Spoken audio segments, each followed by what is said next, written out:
During this time, when and where did the Black Panthers start making a presence in the city of Hartford, and what struck your interest to want to join?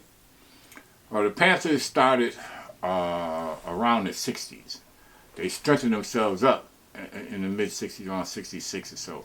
They strengthened themselves up in California around 60, 67, 68. And in Connecticut, the chapter, uh, the chapter head was uh, down in New Haven, and they petitioned to California to be a chapter, and they became the chapter head. From that, we would go down and meet with the brothers down there and the sisters, and talk with them about it. And enough of us were interested, and they allowed us to set up a chapter here in Hartford.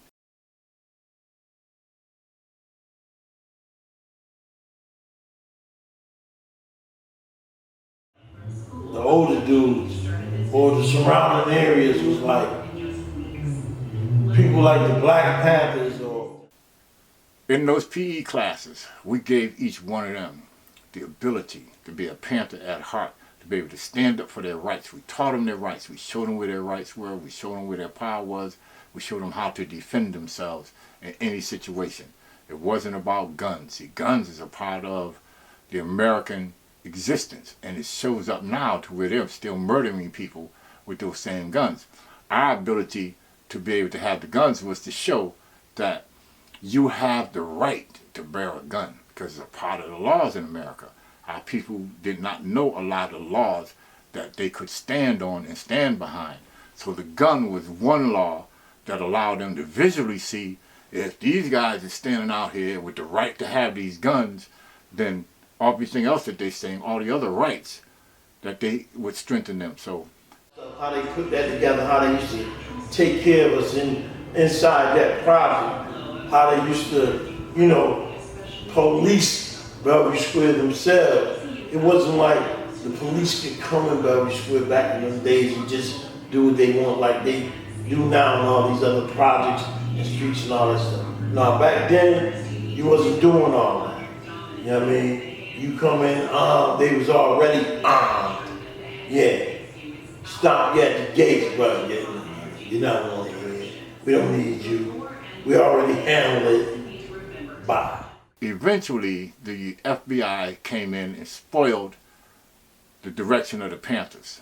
We were creating schools, we were creating hospitals, we were fighting sickle cell. I was one of the founders of the two breakfast programs here in Hartford. How I seen firsthand how they, the older dudes used to get together and how that lunch program was put together through breakfast and all that. At St. Michael's and Eli Church. They were both located right next to a school. So we petitioned up and down our streets and got the food to feed our kids in the morning, and we set up that program here in Hartford. And they kept sending in agents to destroy us and to try to get us to lead us in ways that would show people that we were breaking the law and creating the kind of things that they were trying to publicize that we were about, and they weren't things that we were actually doing. So we knew who the informers were, and we just played them off because we couldn't stop them from coming in. And they were black too. So, but once we established ourselves with the PE classes, and the Panthers, the FBI got to a point where they were starting to create fights with different ones of our organizations across the state, across the country. We realized that they were going to start doing that to every city. So we decided to go underground. Now, underground is a term came from slavery, the Underground Railroad, an invisible process. And that process was, by the time we finished with the PE classes, we made every black person in the city of Hartford a Panther at heart.